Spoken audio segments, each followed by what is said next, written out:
Everyone, my name is Kanesh and welcome to today's class. Before starting, let me give you my quick introduction. I'm an SCCA member and also CA partly qualified. I have overall experience of around 4 years with one of the big four as a senior auditor and also 5 years of teaching experience. So we are starting with our FR curriculum today, and with the first chapter that we are starting as tangible non-current assets. So what do you mean by tangible non-current asset? You have already heard of name PPE, property plant and equipment. तो अगर हम PPE की definition से start करें, I hope you have already studied it before, but no worries if you haven't, I am here for you. तो अगर हम definition की बात करें, property plant and equipment are the tangible means कि जो हम अपनी आंखों से देख सकते हैं, we can feel them, right? तो tangible asset held more than 1 year in an accounting year, right? We have two types of year, accounting year and calendar year. Accounting year और फाइनेंशियल ईयर कौन सा होता है basically जो हमारे पास first April से शुरू होता है एंड 31 मार्च पर खत्म होता है. For example this accounting year जो हमारा चल रहा है अभी दैट इज 25 एंड 26. तो शुरू हुआ ऑन 1 अप्रैल 2025 एंड जो अभी चलेगा till 31 March 2026. And then we have the calendar year. जो कैलेंडर ईयर होता है वो कौन सा होता है जो हमारा 1 जनवरी से शुरू होकर 31 दिसंबर तक चलता है. We already know that. जो हमने हेल्ड किया फॉर यूज इन प्रोडक्शन और सप्लाई ऑफ गुड्स और सर्विसेज, रेंटल फॉर अदर और ऑफ एडमिनिस्ट्रेशन पर्पस, मतलब कुछ सामान बनाने के लिए, कुछ सामान को बनाकर बेचने के लिए. अगर for example we have the rental for others thing, for example मैंने एयरबीएनबी करा हुआ है to give on a rental purposes, वो भी चीज होगी. और कोई भी एडमिनिस्ट्रेशन पर्पसेस के लिए अगर कुछ भी मैंने रखा हो, ठीक है. तो this is the basic definition of tangible asset. मतलब टेंजिबल एसेट जो भी हम देख सकते हैं, हम फील कर सकते हैं, राइट. एंड सेकेंड चीज, अगर वो मेरे को हेल्प कर रहा है इन प्रोडक्शन ऑफ समथिंग जिससे मैं सप्लाई कर सकता हूँ या मैं किसी रेंटल पर्पसेस या एडमिनिस्ट्रेशन पर्पसेस के लिए रख रहा हूँ, right. Next we have the recognition condition. How to recognize the PPE, right. सबसे पहले हमारे पास क्या है, दो कंडीशंस आएंगे इसमें. फर्स्ट चीज होनी चाहिए दैट इट इज प्रोबेबल कि उससे हमारे पास फ्यूचर इकोनॉमिक बेनिफिट आएगा. एंड सेकंड हमारे पास क्या है कि हम उसकी कॉस्ट को रिलायबली मेजर कर सके. रिलायबिलिटी क्या बात क्या है कि फॉर एग्जांपल अगर मैंने उसको बाय किया तो वी हैव द इनवॉइस, तो उसको हम रिलायबली मेजर कर सकते हैं. If we have taken from someone तो उसका प्राइस उसने क्या पे किया था वो भी हम रिलायबली मेजर कर सकते हैं. तो कोई भी ऐसी चीज जो हम मनी टर्म्स में रिलायबली मेजर कर सकते हैं, only then we can recognize into our books of accounts. Initial measurement की बात करें तो इनिशियल मेजरमेंट में हमारे पास क्या आ रहा है, कॉस्ट, राइट. सबसे पहली जो चीज हम बात करते हैं कि जो इनिशियल मेजरमेंट होगी वो किस बेसिस पे होगी, हमेशा इनिशियल मेजरमेंट ऑन कॉस्ट होती है. अब कॉस्ट में क्या क्या चीज आएगी, सबसे पहले all cost bringing that asset into working condition. जो भी चीज हम कर रहे हैं उस एसेट को वर्किंग कंडीशन में लाने के लिए, उसको चलाने जिससे हम चला सकते हैं, that is the cost. Second चीज आती है कोई भी cost of capital. For example if you have taken a loan for it, हम उसके इंटरेस्ट पे कर रहे हैं, राइट. तो जितनी भी initial cost of capital to buy that particular asset वो भी हम इंक्लूड करेंगे. कोई भी एक्सपेंस हम कर रहे हैं तो वही सेम चीज, अगर फॉर एग्जांपल हमारे पास एक्सपेंस है which we have done to make it into working condition, वो भी आएगा. और dismantling cost, what do you mean by dismantling cost. अगर मैं बोलूं कि फॉर एग्जांपल मैंने प्लांट एंड मशीनरी अपनी सेटअप की एंड आफ्टर सर्टेन इयर्स मेरे को उसको डिसमेंटल करवाना पड़ेगा. तो अगर आज से 10 साल के बाद मैं उसको डिसमेंटल करवा रहा हूँ तो वो 10 साल के बाद की कॉस्ट प्रेजेंट वैल्यू क्या आएगी उसको भी मैं उसमें ऐड करूंगा, राइट. तो ये सबको मैं मिलाकर अपने क्या बोलता हूँ, this is my cost to be measured in books of accounts. अब इनिशियल कॉस्ट हो गई, then we have the subsequent expenditure. अगर फॉर एग्जांपल मैं सब्सिक्वेंट एक्सपेंडिचर करता हूँ तो सब्सिक्वेंट एक्सपेंडिचर को पार्ट ऑफ द कॉस्ट करने में हमारे पास कुछ कंडीशंस अगर फुलफिल होंगी तभी हम कर सकेंगे, मतलब कि अ, उसको कैपिटलाइज कर सकेंगे. I can include that into the asset value only only if these conditions are fulfilled. Like for example, enhance the economic benefit. For example, मेरे पास एसेट है, मेरे पास कोई सेकंड हैंड कार है, राइट. उस सेकंड हैंड कार पे मेरे को लग रहा है कि यार इस पे बहुत साल हो चुके हैं, it's not into a working condition now, right.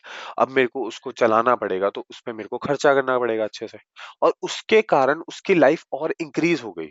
It will increase the economic benefit for me, तो मैं उसकी कॉस्ट में उसको ऐड कर दूं and I will charge depreciation on it. Depreciation में हम बाद में आएंगे, चलो. देन वी हैव ओवरऑल और मेजर इंस्पेक्शन। फॉर एग्जांपल मेरे पास कोई एक ऐसा एसेट है जिसपे मेरे को इंस्पेक्शन करवानी पड़ती है, राइट? और वो जो इंस्पेक्शन है वो मैंडेटरी है, we have to do it anyway. और उसका जो कॉस्ट है वो भी थोड़ा सा मटेरियल अमाउंट है, ठीक है, कुछ लार्जर अमाउंट है। तो मैं क्या बोलूंगा कि ओवरऑल मेजर इंस्पेक्शन जो होगा, that is need to be capitalize and depreciated over time until the next overall. For example मेरे को हर 5 साल के बाद ओवरऑल करवाना पड़ता है। तो आज मैंने ओवरऑल कॉस्ट लगाई, उसको मैंने डिवाइड किया इनटू 5 इयर्स कि नेक्स्ट ईयर तक को मैं उसको कैपिटलाइज कर दूंगा और उसको हर साल डेप्रिसिएशन चार्ज करूंगा। Simple. Then we have replacing a component. अब रिप्लेसिंग अ कंपोनेंट का मतलब क्या हुआ? We have the aircraft. You know that aircraft में हमारे पास डिफरेंट कंपोनेंट्स होते हैं, उसका एक कंपोनेंट खराब हो गया, राइट? तो अगर मेरे को ऑब्वियसली वो कंपोनेंट के बगैर एयरक्राफ्ट चलेगा तो नहीं, airplane will not fly, right? तो उस कंपोनेंट को लेकर अगर मैं फॉर एग्जांपल अलग से डेप्रिशिएट कर रहा हूँ, ठीक है, या उसकी वैल्यू इंक्रीज कर रहा हूँ, तो that replacement of component will be part of my cost, right? This is the subsequent expenditure.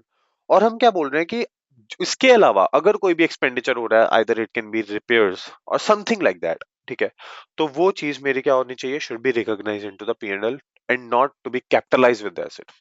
ठीक है, समझ आया? इतना समझ आया? नेक्स्ट अपने पास क्या है? डेप्रिसिएशन। डेप्रिसिएशन क्या होता है? डेप्रिसिएशन की एक जनरल हम डेफिनेशन क्या बोलते हैं? Decrease in the value of asset, right? कि अगर किसी एसेट की वैल्यू डिक्रीज होती है, that is a depreciation thing, right? मैंने एक फोन बाय किया, अब वो फोन जितने में मैंने बाय किया, अगर मैं उसको 1 मंथ के बाद भी सेल करता हूँ, it will not give me the same amount, right? तो वो चीज जो है, उस चीज को मैं क्या बोलता हूँ? डेप्रिसिएशन। अब इसकी अगर मैं आईएएस की वर्डिंग बोलूं तो उसमें वो क्या बोल रहे हैं? Systematic allocation of depreciable amount of an asset over it's useful life.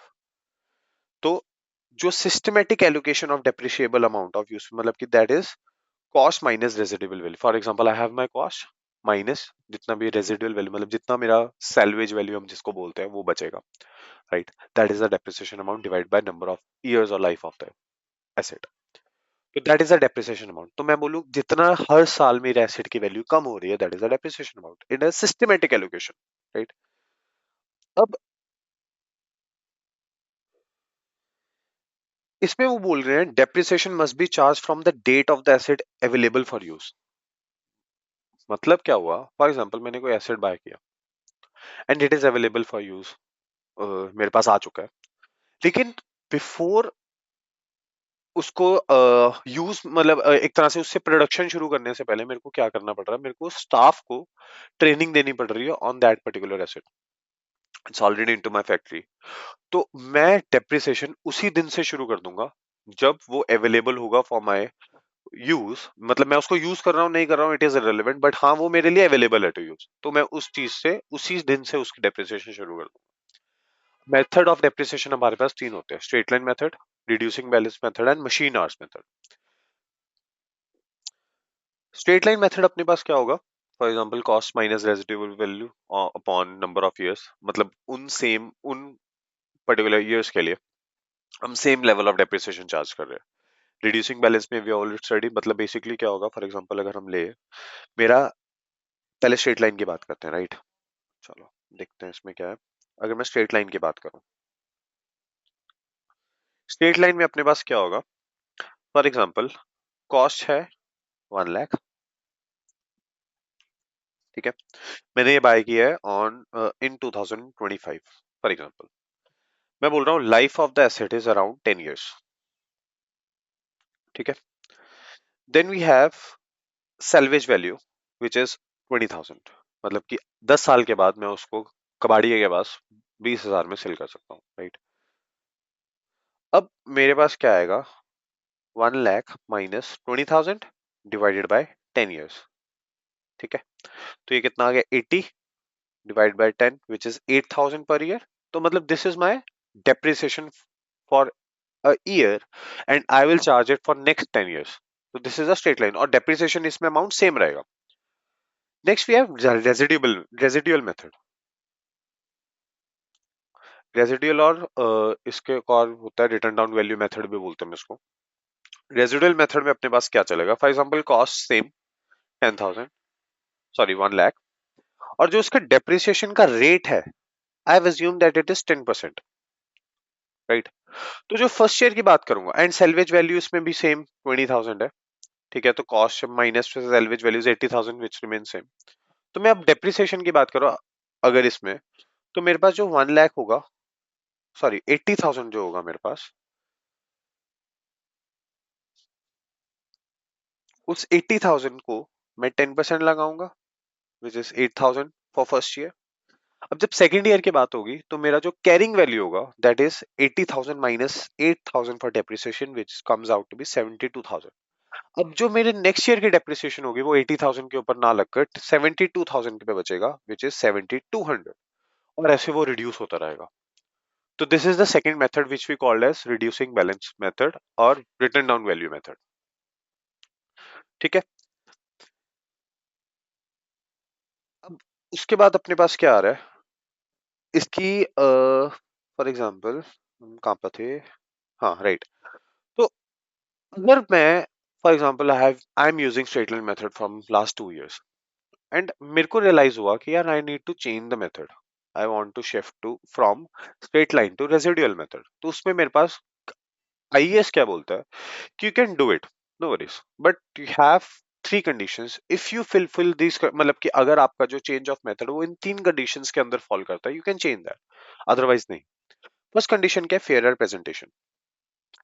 हम क्या बोल रहे हैं कि अभी तक जो मैं कर रहा था ना डेप्रिसिएशन मेथड, उससे ना फेयर प्रेजेंटेशन नहीं आ रहा था। आई फील मेरा स्ट्रेट लाइन मेथड ना यूज होकर रेजिडुअल मेथड यूज होना चाहिए to give it a better presentation into my FS financial statements, ठीक है।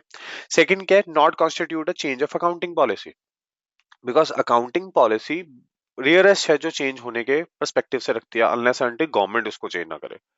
बट अगर उसके अलावा ये चीज जो है, if it comes out to be accounting estimate which is the third point, अगर अकाउंटिंग एस्टिमेट आ रहा है you can change that, but अगर अकाउंटिंग पॉलिसी के चलते तुम ये कर रहे हो तुम नहीं कर सकते ये चेंज, राइट। तो जो भी कैरिंग अमाउंट होगी should be return of over the remaining useful life. मतलब कि क्या हुआ, मैं अभी तक जितना कर रहा था वो चल रहा है, मतलब for example straight line method में रेट्रोस्पेक्टिवली नहीं जाऊंगा उस चीज को कि पुराने से मैं चेंज नहीं करूंगा, अभी से जो भी कैरिंग वैल्यू उस पे मैं न्यू मेथड लगवाना शुरू कर दूंगा। क्लियर। अगर वो बोल रहे हैं फॉर एग्जांपल, हम जैसे पहले बात कर रहे थे यहाँ पर, अगर रिप्लेसिंग अ कंपोनेंट की बात कर रहे थे, एयरक्राफ्ट की हमने एग्जांपल ली थी। वो कह रहे हैं कि अगर जो मेरा एसेट है उसमें डिफरेंट कंपोनेंट्स हैं और हम उसको रिप्लेस भी कर रहे हैं, चेंज भी कर रहे हैं, तो हर एक कंपोनेंट की जो डेप्रिसिएशन होगी वो अलग लगेगी, बिकॉज उसकी यूजफुल लाइफ पे अलग होगी। मैं एक टोटल एयरक्राफ्ट की उस पे नहीं लेके चलूंगा, मैं हर कंपोनेंट को अलग तरह से डेप्रिशिएट करूंगा। This is my plan, right. अब आ गया इंपॉर्टेंट बात, revaluation of non current asset. If there is a revaluation, initial हमने पढ़ा कि कॉस्ट होती है, सेकंड हमने क्या पढ़ रहे हैं अब कि अगर फॉर एग्जांपल इनिशियली आपने करा, सब्सिक्वेंटली अगर आप उसको बाद में जाकर बोलते हो कि I want to revalue and मैं रीवैल्यूएशन मेथड से अपना आगे चलूंगा, I will not follow the cost method, historical cost method मैं नहीं फॉलो करूंगा, तो उस केस में क्या होगा, आईएएस 16 बोलता है we have two models, either cost model और रिवैल्यूएशन मॉडल। कॉस्ट मॉडल हम ऑलरेडी वो पढ़ के आए हैं, that this cost minus residual value पे बात चलेगी अपने, राइट। तो कॉस्ट मॉडल हमारा क्या बोलता है, this is cost, this is my accumulated depreciation, इसको मैं माइनस करूंगा, this is my carrying amount, sorted. Next अपने पास क्या आता है, रिवैल्यूएशन मॉडल। अब रिवैल्यूएशन मॉडल क्या चलते हैं, वो कह रहे हैं रीवैल्यूएड अमाउंट, उस पे जितनी भी एक्यूमुलेटेड डेप्रिसिएशन आने वाले टाइम पे लगेगी उसको माइनस कर दो। अब दो कंडीशन है सेम चीज, अगर कोई सफिशिएंट रेगुलरिटी है, रेगुलरिटी इन द सेंस कि जो तुम कैरिंग अमाउंट ले रहे हो वो फेयर वैल्यू जो उसके एसेट की होनी चाहिए वो मटेरियली डिफर नहीं कर रही। मतलब ऐसा नहीं है कि तुम्हारा जो नॉर्मल उस टाइप का जो एसेट है वो 3 लाख का है और तुम कैरिंग अमाउंट में बोल रहे हो कि नहीं नहीं मेरा जो एसेट है वो तो 4 लाख का है। 1 lakh is a material amount because वो 25% करेगा डिनोट, तो वो चीज नहीं हो सकती, ठीक है। और सेकंड कंडीशन क्या है, if you are for example revaluing a particular asset, entire class of the asset, that asset, because we have divided the classes of asset, तो वो प्रॉपर प्लांटेड पर मशीनरी है फॉर एग्जांपल, उसके अंदर जितने भी एसेट आएंगे वो सबको आपको रिवैल्यू करना पड़ेगा। ऐसा नहीं है कि एक पर्टिकुलर मशीन को मैं बोलूंगा कॉस्ट मॉडल, नेक्स्ट मशीन को मैं बोल दूंगा रिवैल्यूएशन मॉडल, ऐसा नहीं हो सकता, right. How do we account the revaluation part, steps क्या है, पहले रीस्टेट करो एसेट, क्या कॉस्ट को न्यू वैल्यूएशन पे, मेरी जो कॉस्ट है उसको न्यू वैल्यूएशन पे लेकर आया मैं। सेकंड क्या हुआ, एस्टिमेट करो कोई भी एक्यूमुलेटेड डेप्रिसिएशन एग्जिस्ट तो नहीं कर रही फॉर एसेट, क्योंकि उसको मेरे को राइट ऑफ करना पड़ेगा जितनी भी मेरी डेप्रिसिएशन आएगा, because I have to take the carrying amount. और वो जो टोटल इंक्रीज इन ओसीआई और जो भी मतलब कि इंक्रीज टोटल इंक्रीज आया उसको ओसीआई में दिखा दो, ठीक है। और रीवैल्यूएशन सरप्लस में उसको मैं रिकॉर्ड कर दूंगा।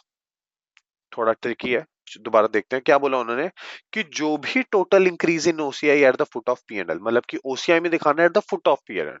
मेरा प्रॉफिट एंड लॉस है, उसके नीचे दिखा दो revaluation surplus that we have revalued my asset, और रीवैल्यूएशन सरप्लस आगे यूज होगा, तो keep it this in mind. तो हमारे पास क्या, मैंने रिवैल्यू किया एसेट को, उस एसेट को रिवैल्यू करने के बाद मैंने उसको पीएनएल के फुट पे, मतलब कि पीएनएल के नीचे बेसिकली मैंने उसको शो कर दिया as a revaluation surplus if it is increased obviously. और नॉर्मल केसेस में कोई भी पर्सन अपना वैल्यू को डिक्रीज नहीं करवाना चाहता एसेट को, तो it will obviously increase anyway.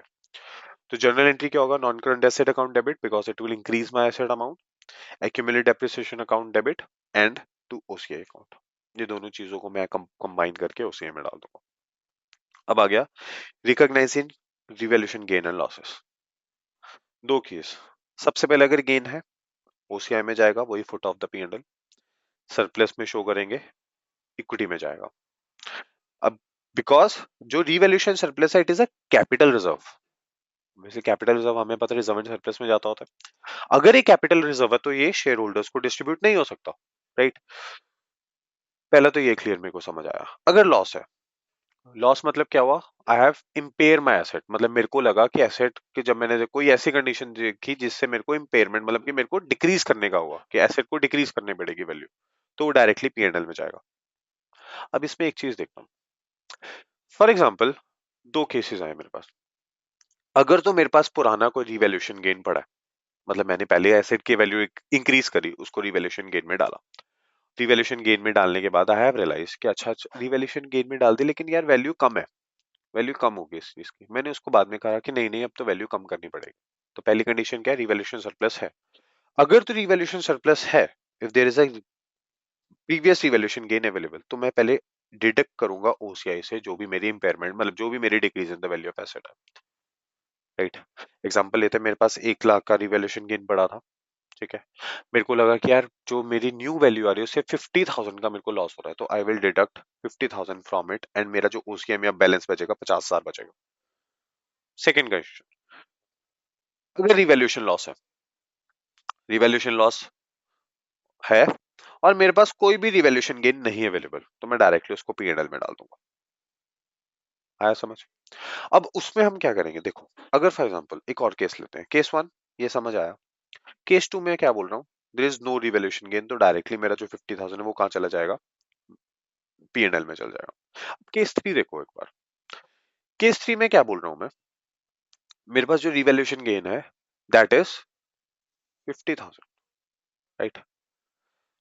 उसमें से मेरे को रियलाइज हुआ 70,000 जो है ना वो मेरा, वो 70,000 मेरा क्या आ रहा है, डिक्रीज आ रहा है। अब मेरे पास अगर देखो ओसीआई में 50 पड़ा है, 70 मेरे को डिडक्ट करना, मतलब कि 50,000 तो ये नील हो गया, जो ये एक्स्ट्रा 20,000 है that will go to PNL, ठीक है। तो मतलब मैं जो एक्स्ट्रा अमाउंट है वो क्या करूंगा, पीएनएल में डाल दूंगा सीधा। और ऑफसेट ऑफ, मतलब ऐसा नहीं होगा कि एक प्रॉपर्टी का मेरे पास एसेट पड़ा है, एक प्रॉपर्टी का मेरे पास लॉस पड़ा, वो आपस में सेट ऑफ नहीं हो सकता। This is clear, right. अब आगे चलते हैं, चलो उसके बाद अपने पास क्या है अब हाँ डेप्रिसिएशन ऑफ रिवैल्यूड एसेट। अब डेप्रिसिएशन ऑफ रिवैल्यूड एसेट में हम क्या बोल रहे हैं, पहली बात तो डेप्रिसिएशन कैसे चार्ज होगा, valuation minus residual value upon remain useful life, same चीज जितनी मेरी वैल्यूएशन है, सैल्वेज वैल्यू क्या है divide by number of years, ठीक है। डेप्रिसिएशन पीएनएल पे जाएगा। अब एक चीज देखो, अगर fix asset is revalued up, मतलब कि रिवैल्यूएशन गेन है, तो उस केस में क्या होगा, वैल्यू इंक्रीज हुई और रिवैल्यूएशन सरप्लस में डाला, check. Revaluation depreciation is higher from before, मतलब अब देखो पहले में अगर फॉर एग्जांपल मैं 1 लाख के ऊपर डेप्रिसिएशन चार्ज कर रहा था विच इज 10,000, अब मैं उसको बोल रहा हूँ कि नहीं नहीं मेरा 1,50,000 होना चाहिए, तो 15,000 रुपए 5,000 एक्स्ट्रा आएगा। तो जो एक्स्ट्रा डेप्रिसिएशन है ना वो मैं क्या कर सकता हूँ, I will reduce the retained earning, मतलब जो रिवैल्यूएशन सरप्लस मेरे पास पड़ा था मैं सिस्टमैटिकली उसको ही डिक्रीज करता रहूंगा, रिटेन्ड अर्निंग्स में डालता रहूंगा, ठीक है। जर्नल्स क्या आएगा, पीएनएल टू एक्यूमुलेटेड डेप्रिसिएशन और revaluation surplus to retained earning, मतलब कि इसमें मैंने डेप्रिसिएशन चार्ज किया एंड उसके बाद मैंने उसको जितना मेरा एक्स्ट्रा पार्ट है that particular asset due to revaluation of that asset, तो मैं उसको क्या करूंगा अपने सरप्लस मतलब रीवैल्यूएशन सरप्लस से डिक्रीज कर दूंगा। सिंपल। ठीक है, चलो एग्जांपल लेते हैं। मैं क्या बोल रहा हूँ, cost of machinery is 1 lakh, useful life is 10 years, depreciation हम स्ट्रेट लाइन मेथड ले रहे हैं। ठीक है, 5 साल के बाद मतलब 1 साल 2 साल हुआ, हर साल डेप्रिसिएशन लगाया, मेरे को समझ आया कि डेप्रिसिएशन 50,000 है, 1 लाख में से 50,000 कम हो गया और मेरा कैरिंग अमाउंट आ रहा है 50,000 रुपए। समझ आया? इस टाइम पे मेरे को हुआ कि चलो रिवैल्यू करते हैं। रिवैल्यूएशन जो आया वो आया 80,000 रुपीज। इंक्रीज अमाउंट कितनी है? 30,000, राइट? अब ये जो 30,000 I have already put it into revaluation surplus in OCI under P and L foot, वही वाला चीज। ठीक है, ये करने के बाद जो अब एडिशनल डेप्रिसिएशन आ रही है, बिकॉज अगर आप देखो पहले मैं 10,000 कर रहा था, अब मैं 16,000 कर रहा हूँ। कैसे कर रहा हूँ? पहले मेरा 1 लाख था, 1 लाख पे 10 years 10,000 पर आ रहा था, स्ट्रेट लाइन मेथड है। अब 50,000 के बाद 80,000 हुआ, तो 80,000 का 5 साल मेरी रिमेनिंग लाइफ बची, क्योंकि 5 years ऑलरेडी हो चुके हैं, तो मेरा 16,000 आया, तो ये 6,000 आया। अब नेक्स्ट 6,000 को अगर आप करोगे 6,000 इंटू 5 30,000 ही तो बन रहा है जो रिवैल्यूएशन सरप्लस है। तो मैं हर साल इसको, अच्छा this is optional, you can do it, if you don't want you don't want you can't. अब तुम्हारी मर्जी है तुमने ये वाला अगर फॉलो करना है। ठीक है, as a company perspective, as a exam perspective they have mentioned something, but you can write it into notes as well कि हाँ अगर ये वाला चीज है तो we have assumed, तो ये चीज हो सकती है, not, वो तुम्हारी मर्जी है। ठीक है, अब at the time of disposal हमने इनिशियल रिकॉग्नाइज कर लिया, हमने डेप्रिसिएशन लगा दिया, अगर मैं एसेट को बेच रहा हूँ उस टाइम पे क्या होगा? कुछ नहीं। अगर तो तुमने फॉर एग्जांपल एक चीज सोचो, रिवैल्यूएशन सरप्लस की प्रॉब्लम है ना, हमारे पास रिवैल्यूएशन सरप्लस पड़ा है, हमने डेप्रिसिएशन पे उसको यूटिलाइज नहीं किया, हमारा अभी भी पड़ा है, जब बेचूंगा तो उसको डायरेक्टली रिटेन अर्निंग में सारा का सारा डाल दूंगा, सिंपल। एट द एंड जाकर वो रिटेन अर्निंग से माइनस होगा, because it is a capital reserve, तो वो शेयर होल्डर्स के पास नहीं जाता होता, तो वो तो सॉर्टेड ही है। बट हाँ उसमें ये चीज अपने पास चलेगा, राइट? तो वही चीज, it does not affect OCI. Clear है? अब this is your IAS 16 PPE। ठीक है, जो हमने इस क्लास में करा, जो ये नोट्स है I will put it into a link and share that link into the description, तो आप वहां से डाउनलोड कर सकते हो। And if you have any problem just let me know, do it in comments और समथिंग, आई विल सी अगर कैसे मैं आपको, obviously I will reply to that. Thank you.